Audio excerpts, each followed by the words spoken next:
So hello there and welcome back to another Night of the Movies podcast. I'm Spy Knight, and in these podcasts I like talking all things movies and TV and whatever I want, whenever I want. And in today's podcast I'm talking about Bad Sisters Series 1. So let's get into it, shall we? Bad Sisters Series 1 came out a couple of years ago now. It came out in 2022. And the driving force behind the series seems to be Sharon Horgan, who is probably best known before this for co-creating the comedy drama series Catastrophe, which I saw a couple of episodes of, but it wasn't really for me. So when I heard all these people raving about Bad Sisters when it first came out a couple of years ago, when series 1 of Bad Sisters came out a couple of years ago, when I heard all these people raving about this show, I was surprised.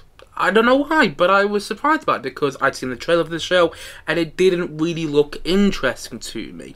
And I did think that perhaps it was one of those shows that everybody was just raving about, but maybe one of those shows that when I sat down to watch it, it wasn't going to be for me. But a couple of years passed, and when I saw that Bad Sisters Series 2 was coming out, I made a point of sitting down and watching the first series of the show. And I didn't have many expectations, because although Sharon Horgan, I've seen her in interviews and she seems like a very, very nice person, I didn't love what I saw of her previous work. I didn't think, like I said before, Catastrophe wasn't for me, so I didn't go into this show with many expectations, because I kind of thought that I was going to have the same viewing experience that I had watching Catastrophe when I sat down to watch this series. But I watched it anyway because I was hoping to at least enjoy it. And the plot synopsis for the series, and I haven't got this plot synopsis off Google or IMDb like I usually do. This is my own plot synopsis for Bad Sisters. The plot synopsis for Bad Sisters Series 1 goes as follows. The series basically follows a group of sisters known as the Garvey sisters, who are all Irish, who are this tightly knit group. They're very close, and one of the sisters, called Grace, who's played by Anne-Marie Duff in the series, is married to this prick, this nasty piece of work called John Paul, who's played by Claes Bang. And in each episode of this series, in the first series of Bad Sisters, we're cutting back and forth between the past and the present. And in the past, we see how much of a prick, and I mean a prick, John Paul was to everyone. And in the present, we see that he has died. He is dead. And everybody in the present thinks he has died of natural causes, or think that he died by accident. But then we are introduced to these two characters called the Claflin brothers, and they're half brothers, hence why they're called the Claflin brothers, and they work for this insurance company called the Claflin brothers. So there you go. And we introduce to those two characters, and they suspect that perhaps not all is not as it seems with John Paul's death, and that actually he was murdered. And they're investigating into the death of John Paul, and their prime suspects are the main sisters which we follow in this series, the Garvey sisters. They're the main suspects, and that's pretty much all you need to know about this series before seeing it. Although there is a lot more to it. It's not just one of the series where it's like, did the Garvey sisters kill John Paul, or did something else happen? I mean, it is about that, but there's so much more to it. There is so much more to it. And again, I started this show not expecting much, but I was very pleasantly surprised. I really loved this series. I thought that Bad Sisters Series 1 was an absolute masterpiece. And people do throw around the word masterpiece too often nowadays. The amount of people I hear call shows or films a masterpiece, and I end up watching a show or that film that they called a masterpiece, and I'm like, okay, it's good, but it's not a masterpiece. I do think sometimes people throw that word around too much nowadays. But But I do genuinely feel like Bad Sisters Series 1 is a masterpiece. And as I'm recording this today, I've watched the first 2 episodes of Bad Sisters Series 2, and I'm feeling the exact same way that I felt watching Bad Sisters Series 1. So, at the moment, I'm not going to say that Bad Sisters Series 2 is a masterpiece as well, but I am loving it. But let's go back on to talking about Bad Sisters Series 1 and why it is a masterpiece. It's a masterpiece for so many reasons. Whether it's the way the show is written and plotted. I love how all the sections in the past sort of serve all the sections in the present and vice versa. Something will happen in the past and then it'll cut to something in the present. And it's like, oh, they're connected. And I love how it's plotted because reveals happen, but not in the way you would expect them to happen. Not in the way that a series which is all taking place in present day would happen. You know what I mean? And also, I love the characters in this series. And I remember the names of the main characters, which sounds like a small thing. But I can't tell you how many TV shows I watched and enjoyed, but I can't remember the names of the main characters. But I remember the names of all the sisters in the show, whether it's Eva, who is the eldest sister, then there's Grace, and there's Ursula, then there's Bibi, and then there's Becca. I remember the names of all 5 sisters in this show, which, again, sounds like a small thing, but is such a big thing because it tells you how much I love these characters. Each character, each of the sisters in this series, and again, there's 5 of them. It's not like a show and it's only following 3 sisters. There's 5 sisters in the series. Each sister has their own storyline, which is just as compelling as the other. You know what I mean? Like, one of the sister storyline, you'll watch it and then it'll cut to the other sister storyline and it's just as compelling as the storylines which you're following. I'm not sure how much I'm making sense because I'm very, very dizzy right now, but hopefully you get the point I'm making. Every single storyline, with all the main storylines in the show, are as compelling as each other. And all the characters are complex as well. All of the main characters are complex and have so much to them. They're not as straightforward as you may think. Like, at first, I thought there wasn't much to Bibi, the sister who's got the eye patch. But then as the first series progressed, I really grew to love that character. And I didn't love that character to start off with. I thought that was going to be the weakest sister in the show. But then when you learn why she's the way she is and how she got that eye patch, I thought that was, heartbreaking, but very good storytelling at the same time. And then you get onto Claes Bang's character, John Paul, the prick, who you loathe in this series. You really hate. But at the same time, he's one of those characters you love to hate. I love a good or a great character that you love to hate in a show, or in a film at that. And John Paul is one of those characters you love to hate. He is a nasty piece of work. And in every single episode of this show, you see how much of a nasty piece of work he is. But he's so compelling as well because of the way the character is written. He's not just a straightforward character. He's not just a nasty piece of work. You do see a different side to him. And you do also kind of learn why he's the way he is. You don't kind of learn, actually. You do see why he's the way he is. And I loved I love the way that character was written and how he was played by Claes Bang, because Claes Bang plays a lot of villains, and I was thinking, oh, he's going to be doing the same sort of performance we saw him do in The Northman, or that we see him do in Outlaws, or that we see him do in the Dracula series, which came out a couple of years ago now. But it's not the same performance. There's this devilishly fun nature to his performance, which makes him all the more despising and all the more compelling to watch. You love to hate that character. Every single time he's on screen, Claes Bang plays him perfectly. And I've seen Claes Bang in interviews. I actually listened to him in a podcast with Rob Brydon, and he seemed like a really nice guy, which is surprising because he plays very mean characters usually, and he plays a very mean character in this series, and he does so perfectly. You understand why these sisters, why the main sisters that you follow hate him so much. And I love how that was done. I love how we got to see why each sister, in their own way, hated John Paul. It wasn't just he did something bad to all of them at once. No, they've all got their own personal reasons for hating him, for wanting to kill him. But do they kill him? Oh, I'm not going to reveal, because that would be a spoiler. I'm not getting into spoilers in this review today, but I love all the storylines and all the characters in this series, including the supporting characters. I forgot the names of the characters now, which is slightly hypocritical of me, because I said it, I love this series and I know all the characters' names, but I forgot the name of the character. Oh, it's bugging me that. But there's a religious character in this series who is a bit of a nosy neighbour. He lives across from John Paul and Grace in the first series of this show.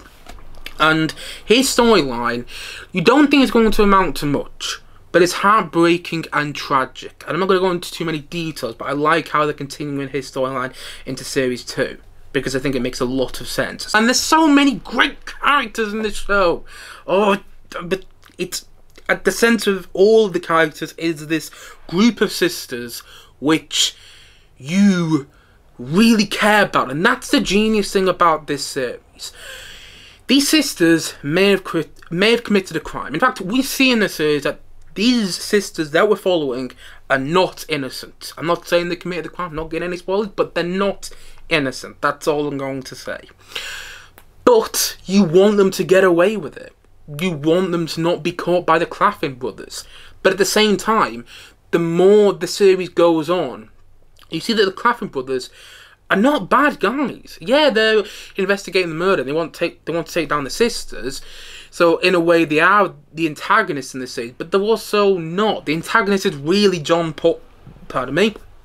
The antagonist is really John Paul and the Claflin brothers, one played by Brian Gleeson, who is the brother of Donald Gleeson and the son of Brendan Gleeson, and one is played by Darryl McCormack, who has had this meteoric rise ever since starting in this show. I'm not saying it's because of this show, but like he was in that film with Emma Thompson, which came out a couple of years ago. Now he's going to be in the next Knives Out. I think it's probably because of Peaky Blinders he was in that show. But anyway, he's in this series, and those two characters, when you first meet them, you don't, particularly Brian Gleeson's character, you don't really like him when you first meet him. But as the series goes on, you see there's a lot more to him. Again, he's not just a character that doesn't have much to him. There is so much to him, and you see when you learn why he's trying to.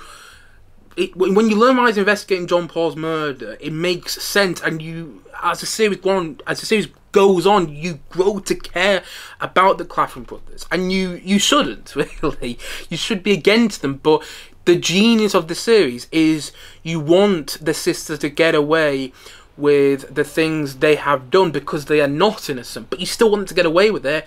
However, you also want the Claflin brothers to succeed, and the way that all comes together, I thought was perfection. The ending to the series, the way everything came together, perfection. I loved it. I absolutely loved the finale of the show, even though I guessed what was going to happen. I think it was like episode 3 or episode 4 I was watching of this series, and I guessed what was going to happen, but I didn't care because I loved the execution. I loved seeing how everything unfolded and how it all came together, because although I guessed what was going to happen, I didn't guess how it was going to happen, and I thought the way it happened, and if you've seen the series, this will make a lot more sense to somebody who hasn't seen the series, but if you've seen the series, you know what I mean. The way it happens, I thought was, yeah, heartbreakingly perfect.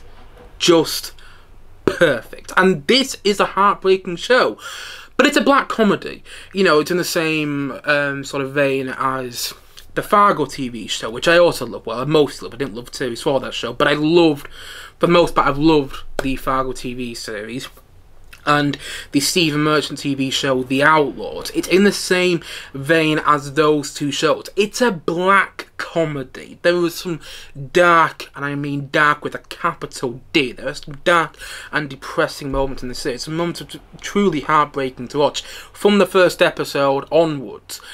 But from the first episode onwards as well, there are also laugh out loud moments. And moments that will make you laugh more than any other comedy has over the past couple of years. Moments that made me laugh more than any other comedy that I've seen over the past couple of years. Like, I started watching the Frasier reboot last year. Honestly, barely laughed.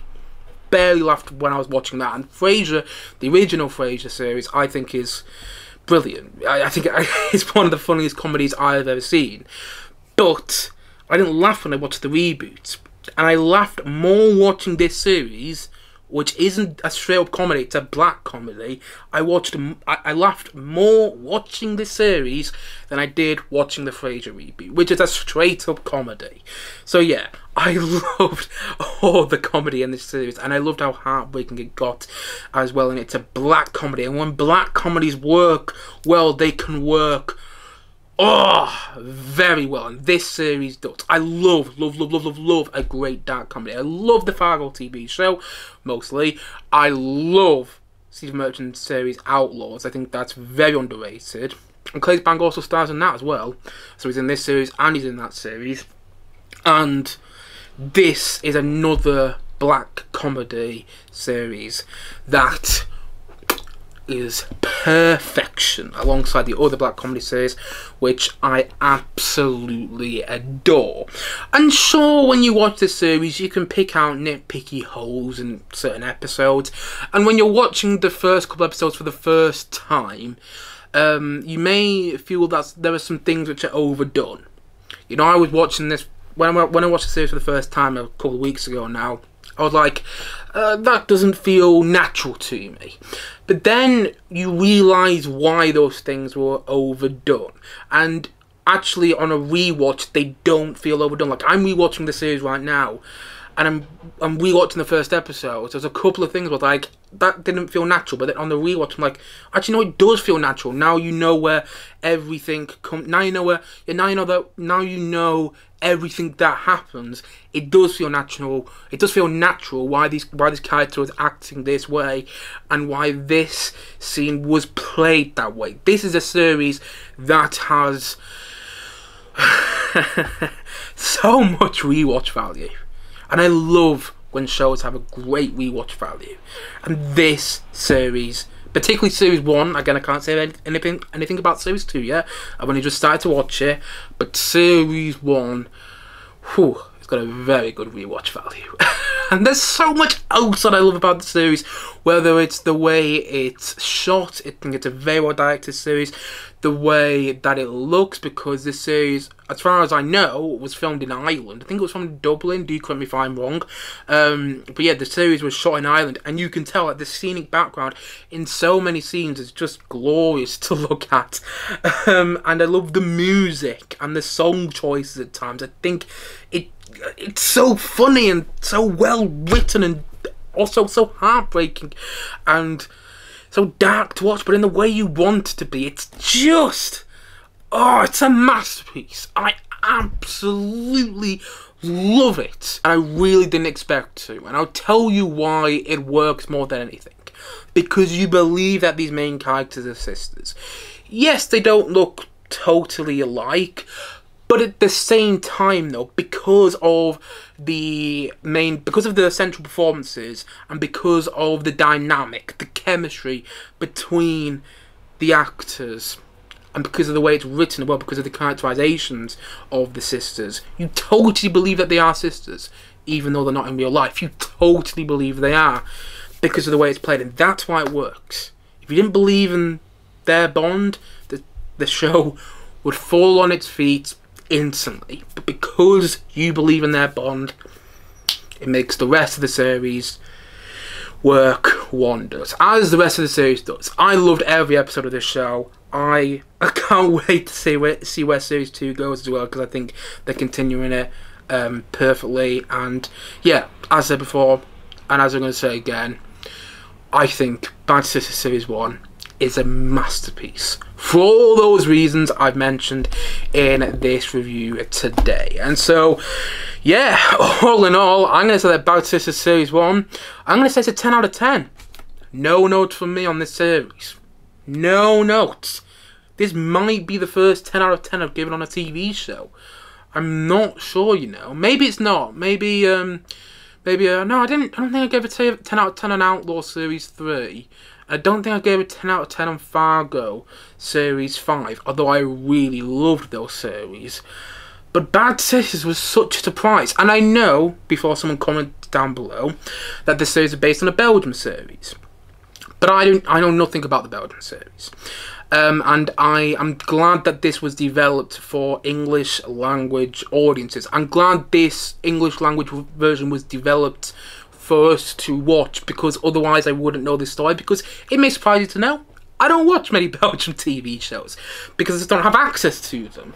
But because this show is on Apple TV Plus, which I know a lot of people don't have access to, annoyingly, if this show was on Netflix, on Prime Video, it would be one of the most talked about TV shows of the past couple of years. I can assure you of that now.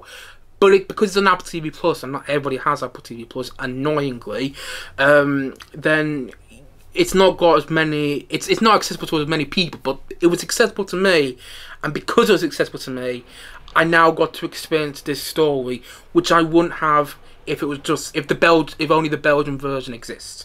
I know that might make me sound like an idiot, and I am an idiot, but at the same time, it is what it is. And I'm so happy that Bad Sisters exists, because it's got brilliant performances, brilliant characters, a brilliant villain that you hate in the prick played by Claes Bank. It's got very well written and compelling storylines that you get engaged into. And each episode is thoroughly entertaining to watch, and each episode has laugh out loud funny moments, but each episode is also dark and heartbreaking, and it's a series which is just perfect. For what it is, it's perfect, and it's a black comedy. It's black comedy at its finest, at least in my opinion.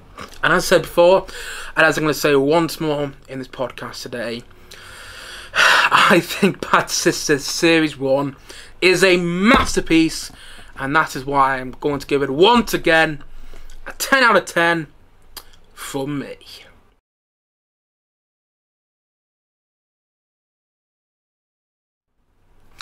Anyway guys, that's it for today's podcast. If you have seen Bad Sisters Series 1, please let me know your thoughts on it in the comment section below. And also, maybe let me know your thoughts on Bad Sisters Series 2 so far. Maybe you're loving it, or maybe you don't like the direction the series has taken. Whatever your thoughts are on Bad Sisters, please let me know in the comment section below. And as always, thank you for watching or listening to this podcast. And if you haven't yet, please do click down below and like and subscribe on this video. And look forward to many more videos and many more podcasts coming very, very soon on this channel. As I've already said, thank you so much for watching or listening to this podcast, and I will see you guys again soon, but bye for now. Bye.